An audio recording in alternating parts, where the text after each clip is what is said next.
Okay, Best Buys. So this is the stuff that's actually quite useful. A lot of times when you're in the grocery store or whatever, it's a good idea to figure out how much something costs as far as unit price, because if you're comparing a small box of Cheerios to an enormous box of Cheerios, you truly don't know which one's the better deal other than the bigger one costs more. So it could be that it actually costs more per unit as well. So it could be per ounce, per pound, per quart, per dozen, per feet, whatever, okay? Like if you were buying before per foot, I meant, like rope or something. So a lot of times they have things packaged so it's hard to compare them. So this is an example of what you might see at the store. There's a 6-ounce low-fat yogurt, so that's the small container, 72 cents. Then we have the 32-ounce, which is larger, quite a bit larger, like this big. It's a quart. It's $1.62. Well, clearly that's larger. Like the amount and the price is larger, okay? But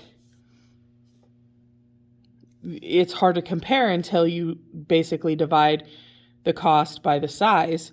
And this is 12 cents an ounce and this is 5 cents per ounce.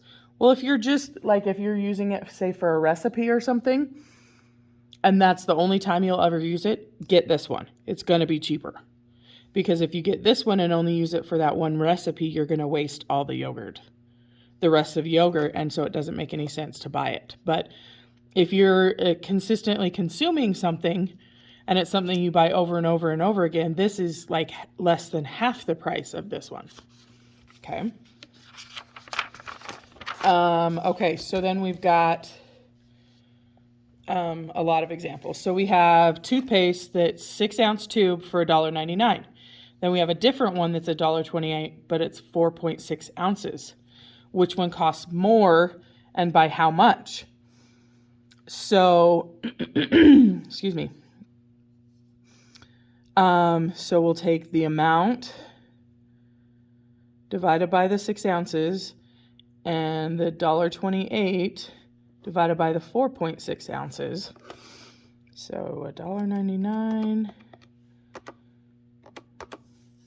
is 0.3317. And I can't remember how your book wants it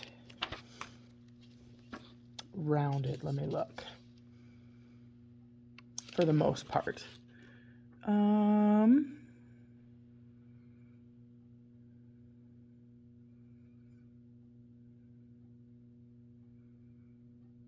So in this example in the book, they want it rounded to the third spot. So we're going to make this a 2. So 0.332.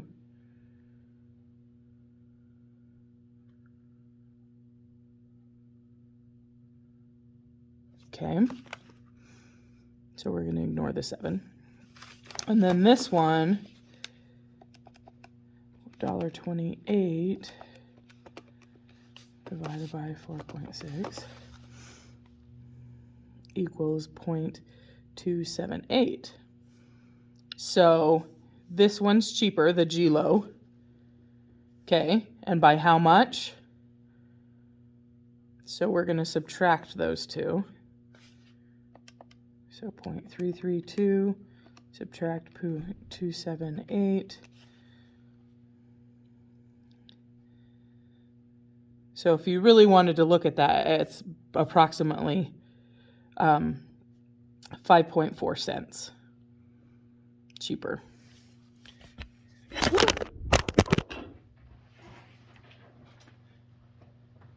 Sorry about that.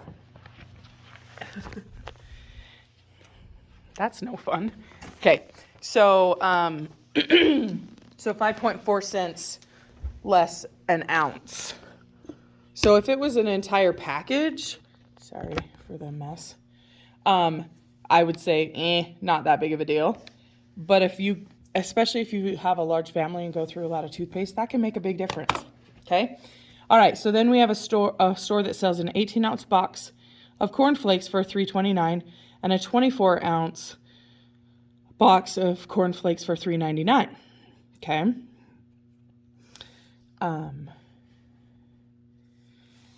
And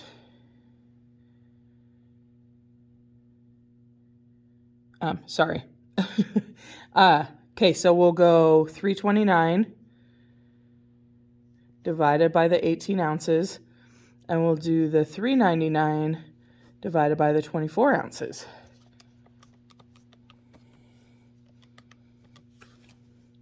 So we are at 0.183 if we're rounding it. And we have 399 divided by 24. And we have 0.166. Okay, so which box sells for less? Well, it looks like the larger one does. Okay, and by how much?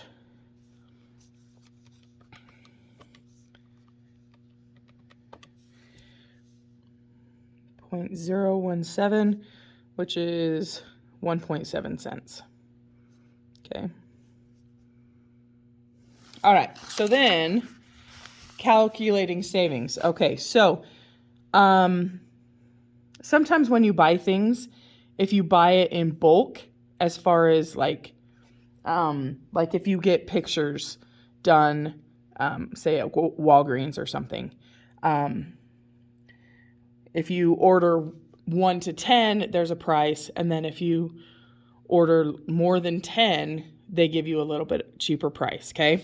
So it says, how much will you save by buying 12 rolls of film at $3.98 each rather than buying one roll at a time for $4.39, okay?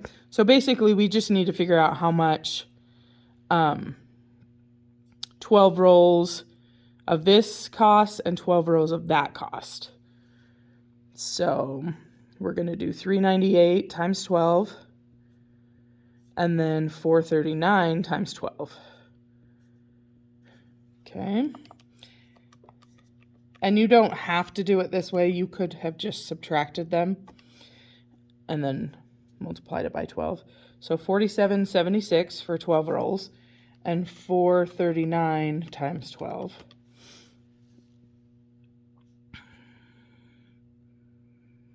So $52.68. So then if we subtract those,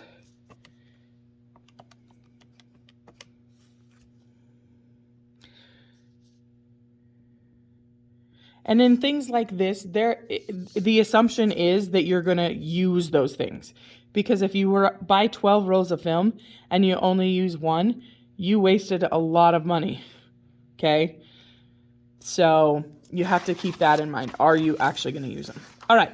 So then we have a 53.7 square foot roll of country paper towels that cost $1.49 and an 80.6 square foot roll of the same paper towels that cost $1.89. Which is less expensive per square foot, the small one or the larger one? So we're going to go $1.49 over 53.7 and $1.89 over 80.6. Okay.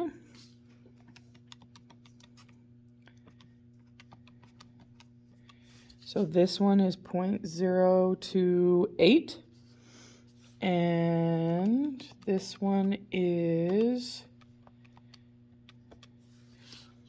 0.023. So it appears that the larger one is cheaper. Okay. It doesn't say by how much, but if you subtract these, it's minuscule amounts. But again, like if you're buying for a multi-billion-dollar company that buys, so that is 0.5 cents. So half a cent, okay? But say you buy, 500 million square feet of paper towels because you're, a business that uses a lot. That's a lot of money. So just keep that in mind. Okay. So then there's things like, I know there's like K&R Rental around here. Things that you can rent, some things that you might not use very often, and so it doesn't make sense to actually purchase the item. So it's just a better idea to rent it. So we have a floor sander that can be rented for $7 an hour or $40 for the full day. If you estimate that it will take you 6 hours to sand the floor in 2 rooms, which rate would be least expensive? Well, 7 times 6 is going to get you $42. So and I imagine where you rent the place, the places that you rent the stuff, they're going to ask you how long you're going to have it for. It's not just like, oh, bring it back when you're done and then we'll charge you. Because then if you were going to bring it back in 2 hours, they couldn't know that. And they could have somebody wanting it, and they could have rented it to them after you, if that makes sense. So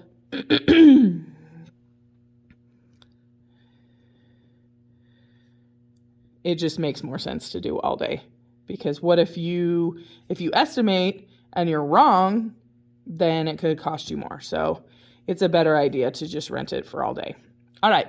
So then we have Jill, and she plans to paint her garage and estimates it's going to take about 5 hours to do it with this paint sprayer. She can rent a paint sprayer at an hourly rate of $18.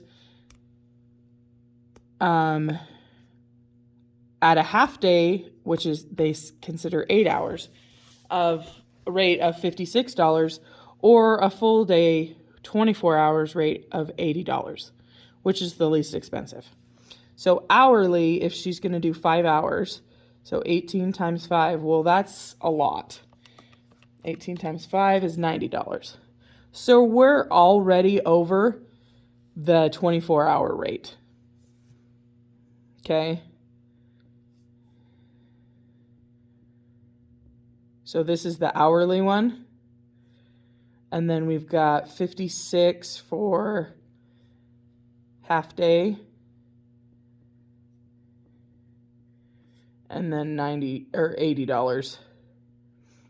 So if she's truly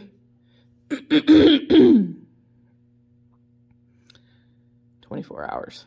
Okay. So it would make more sense for her to do the half day, because it's going to be $56 versus the $90. And if she isn't sure, it would still be better to do the 24 hours. Okay. Then there are things that you use on a little bit more regular basis, but it's still something that's not a consistent, like everyday kind of thing. So you need to calculate the annual cost of renting the equipment versus buying it. So say, for instance, the example is a rug cleaning machine, okay, or a carpet cleaner or something like that, okay? You use it 4 days a year at a cost of $25 a day. So for the whole year, it's going to be $25 times 4 times. So you're going to do $100, okay? To buy is $225. Okay, and this truly is an opinion answer. You just have to be able to back it up. If you got it every time you rented it, like if you had to buy like if the place that you're renting it from is far from your home, you have to figure in gas, your time, things like that. But say it's just around the corner. Personally, I would rather just do this one, because then you don't have to store it. You don't have to, if it wears out, you don't have to replace it necessarily. Whereas this one, it eventually is going to wear out, and then you're going to have to buy a new one. So really, however you can justify it, I would take either answer. You just have to, again, justify it. Okay, so we've got a backpack leaf blower. So lots and lots of leaves. Want to get a backpack leaf blower. So it rents for $25 a day. The same leaf blower sells for new for $169.99. Mika thinks she will use the leaf blower for 5 days a year to clean her garage of dust and dirt and her yard of leaves. How many days of renting to the nearest tenth of a day will it take for the rental cost to equal or exceed the purchase price? Okay, so my first inclination is to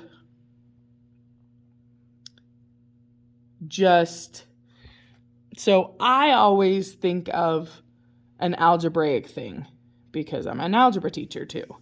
So I would do, okay, it's $25. We don't know how many days, so it's a variable, but we want to solve this. You can also think of it as you're going to take this and just divide it by the number it costs per day to rent it, which is essentially what we're going to do here anyway. Okay, so $169.99 divided by 25.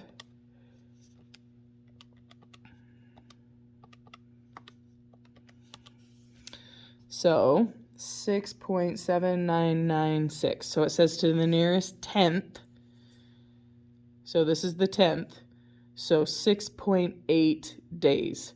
So if they plan to use it for 6.8 days, so after 6.8 days or roughly 7 days, it's paid for itself. So like from 1 year to the next, if you do 5 days a year, that would be 10. So you've already paid it off. So in this instance, I would say buy it. But if you're going to use it like 1 day a year, that's 7 years down the road before you actually pay for it. So it's just a thought. Okay. And there is the assignment.